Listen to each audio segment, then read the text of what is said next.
Guys, I've been talking about this a little bit recently, like on my other TikTok show, but Kevin Feige did a massive interview, sat down for an hour with Variety, discussed a lot of different things. One thing he discussed was like rebooting the X-Men, and he says that will be happening after Avengers Secret War. And he's starting to look at that and trying to figure out who they will cast the X-Men for. Also recasting Robert Downey Jr.'s Iron Man as well, that he'll be coming in after, of course, Secret Wars. So they says it's about time we get that leader back, and Robert Downey Jr. maybe will be sticking around for Doom. He also talked about all the TV shows and the movies. He's saying that'll be like maybe one at max, maybe three at max a year for movies, but maybe one minimum. He's not sure. Depends on the year. Depends on what they got going on. He's cutting that movie or the TV shows down dramatically. He said they did over 100 hours, like 150 hours of content this last couple of years. He said that's way too much content. We're spending too much money. We have to cut that back. One thing that irritated me that he said, guys, was he said that he has got a 5-year deal at Pinewood Studios for all the Marvel stuff, and he will not come back to LA for content shooting here in town. And I was like, come on, Kevin Feige. He goes, maybe I'll go back to Georgia first, but I'm not going back to LA. We'll talk when I'm SAG president. We'll talk. He was also talking about a lot of the Fantastic Four. Like I said earlier, he said that that whole thing is on its own. He's trying to make it so it's a not homework thing. He said, why would I have the Fantastic Four just show up now and say, oh, they weren't there during Endgame. They were just like hiding in the Amazon or something. No, it's a whole different world that's separate from that. And one other thing that I thought was very telling, he said that Jonathan Majors was always going away way before all the allegations came forward. He said that as soon as Quantumania was done. Bullshit. He said when he was in Cannes, he goes, we were going to get rid of him because he wasn't a big enough bad moving forward for the MCU. And they realized that early on, and that's why he was going to be gone regardless of the allegations. And I call shenanigans on that too. I just don't think that's even accurate or true at all. And he talked about the DCU, how he loves that what James Gunn did. He said that it shows you there's no superhero fatigue. But that only made like $406 million, so it's not like it's a massive blockbuster yet. But I think this weekend it will make much more. We'll probably cross $500 million this weekend, so it's making money. But I think there's still some superhero fatigue. I think you should actually, understand that a little bit. There is a little bit of fatigue when it comes to that. I mean, Brave New World barely made its money. Thunderbolts barely made its money, and then he hired them. He confirmed that we actually have the director of Thunderbolts doing the next X-Men movie, which I think is. He said the younger kids like him so much. I'm like, the younger kids like him? That's what you're going to say? The young kids I just don't see that, though. But a lot of plans for the MCU moving forward. It's a 5-year plan. He said nothing about leaving. People were saying he's going to leave. Nothing about leaving. He talked about condensing, doing less content, spending less money on things. And he said not bringing content back to Los Angeles, guys. Oh, it really broke my heart a little bit. Broke my heart. I'm like, really, dude? This town? You just say, screw this town? I don't know. It just bums me out. What do you guys think? The biggest thing I got for that was that Jonathan Majors thing. I saw Mike cringe a little bit. Mike, do you think that that the Jonathan Majors thing he was going to be gone? It didn't matter. He was going to be gone, right, Mike? No, we were getting rid of him. Like, really? Are you trying to tell me that this is like a Charlie Brown and Lucy situation? Like, you were just there, you completely, teed up and spent so much time and effort, setting up Jonathan Majors, and the plan was always just to yank the ball away? I'm really surprised to hear him say that. I guess, he's trying to represent for Disney and for the studio, so we want He's to a liar. have the faith and the vision that he wants to instill in us. Well, I don't know. I think he's steering a very, the biggest movie ship, monolithic kind of thing that's, I think, ever existed in the industry at all. Yeah. And kind of the thing is, it's so dependent upon audience impressions and engagement.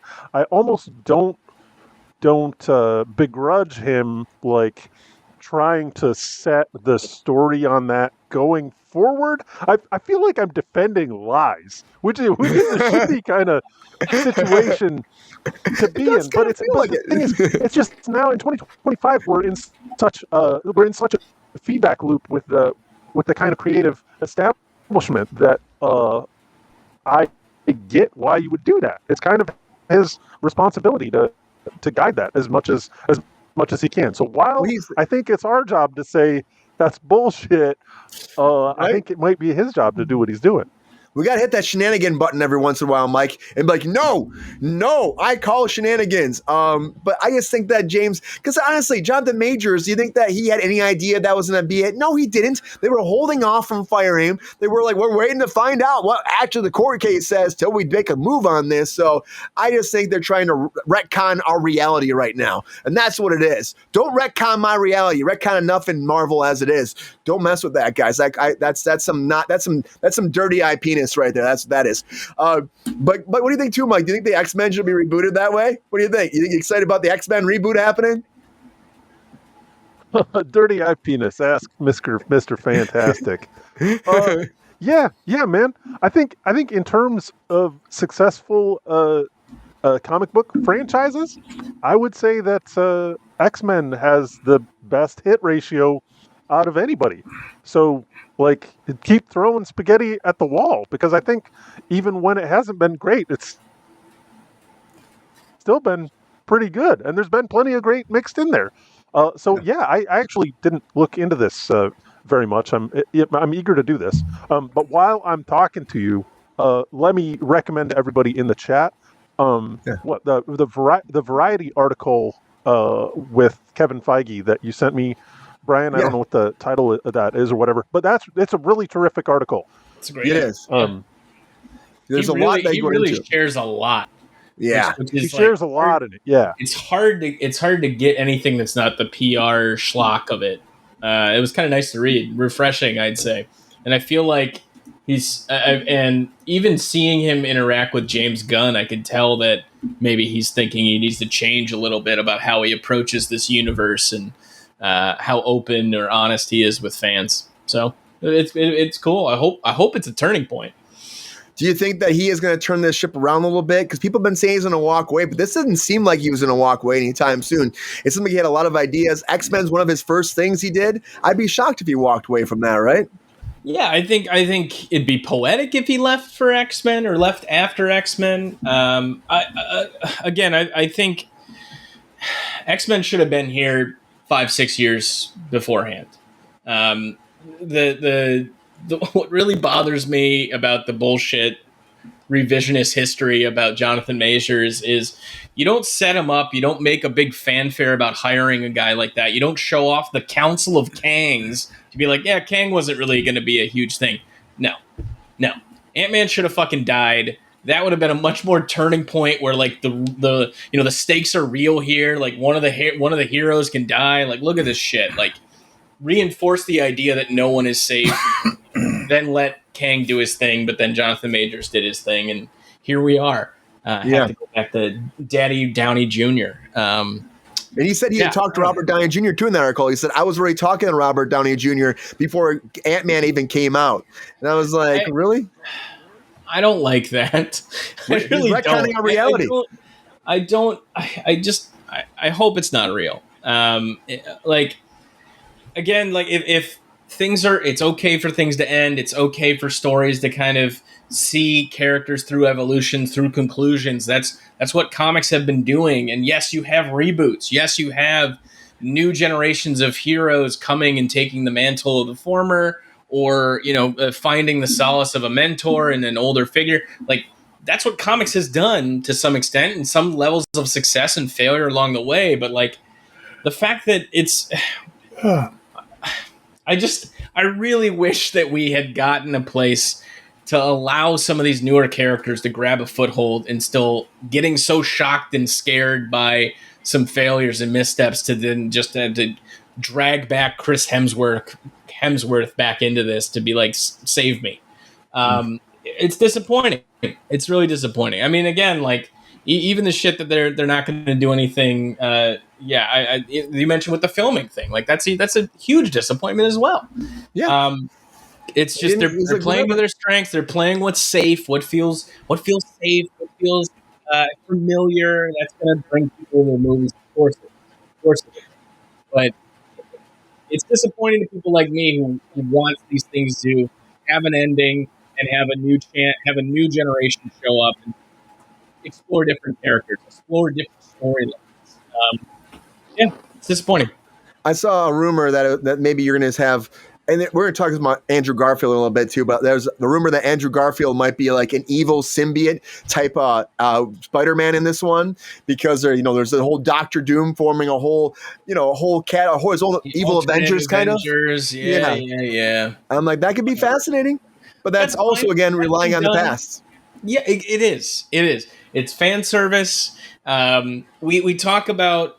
I've talked about it too, like taking the wrong lessons from Wolverine, Deadpool and Wolverine. It's likely going to happen. We're going to get a repeat of some of the story beats. We'll have some cameos. We'll have some whatever. People will get, shunted off into the universe or whatever. Okay, yeah, I'll go up there. Put me on Firestar's body. Yeah, that's fair. It's disappointing because it means that they're not going to take chances. Oh, okay, all right. They're not going to take chances. They're not going to take chances with characters like Captain Britain, with Excalibur, with like stories that mean something to fandom out there. They're going to continue to do things until I don't know. Hugh Jackman's 90, I guess. Like, I it's sad, but I think that's truly it. They really are scared to do anything that's not what they think fans want. And yeah, I don't know. And then I feel like I have a hard time believing that he had Robert Downey Jr. lined up that far back. I have a hard time believing that. Don't believe it. Yeah, you make such a big deal. The big capstone for your project is this ceremony to memorialize him as a character.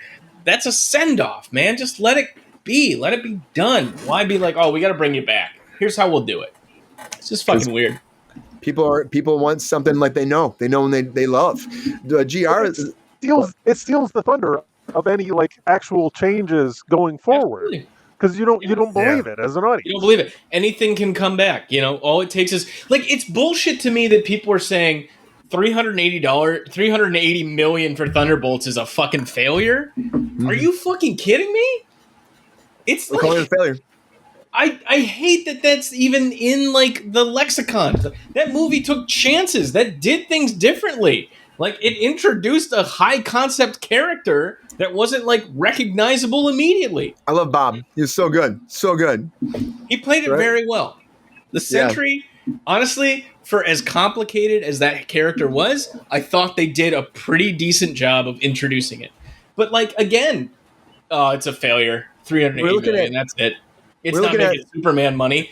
I really hated if something I did only made $380. Yeah. That'd be a real shame. It's just like, of course. Are they underwater after the advertising budget though? They actually made like about $100 million. They made. Oh, those poor babies! You go. Your point stands. Oh, those poor fucking babies! Oh my god. Yeah. So it's not. Isn't that a shame, Sean? Comparing, you only made $100 million. You knew Superman was going to be this fucking giant because it's the opening salvo to all James Gunn's plans for the next 8 years or whatever. It had to be big. They've been cramming it down our throats. Superman was on the fucking side of dog biscuit boxes, for God's sakes. Like, he's everywhere. It was going to happen. You couldn't do the same thing with Thunderbolts. No, and they've only made about $60 million so far on Superman. So that's only been 2 weeks. Oh, so poor babies. Poor babies. Oh my God. Only $60 million. Oh, poor babies. Oh, poor babies. GR, I told you it was going to be a blank. You believe in Feige's plans? I think changes. Well, I think Feige's full of bullshit, personally. I mean, yeah, all these plans. I had him planned for Black Man. That was such a bunch of bullshit. The article, Mike, you're right. The article was good, but the guy is lying through his ass. Are you excited by his new X-Men chapter into that whole universe, GR? I'd like to see something different. I mean, you can only take a character so long. Yeah. What do you think about that? I mean, that was one thing that really took away from that whole thing was the filming stuff. Because, of course, like talking about bringing stuff back to LA, and I was like, man, this guy's like, I'm not coming back anytime soon, which is crazy to be like that against it. You know what I mean? And like, well, the stages were filling up in Pinewood. I have to make sure I have that. I'm like, are you kidding me? There's empty stages here in Los Angeles. But, of course, they didn't have the tax incentives, and like they're making hundreds of millions of dollars, and they don't want to give that money back to California. Nope. It's crazy, isn't Well, it? California and Los Angeles are run by two idiots. So, they we're going to give you this much money.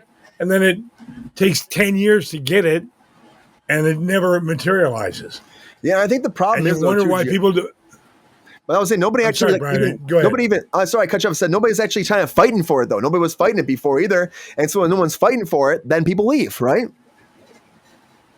Well, if politicians would take their heads out of their ass and stay out of this industry, and if everybody else in Atlanta and New York and Toronto and London are given tax breaks, and you've got an industry that has basically built the city of Los Angeles, and you can't tell them, oh, kiss off. We're not giving you a tax break.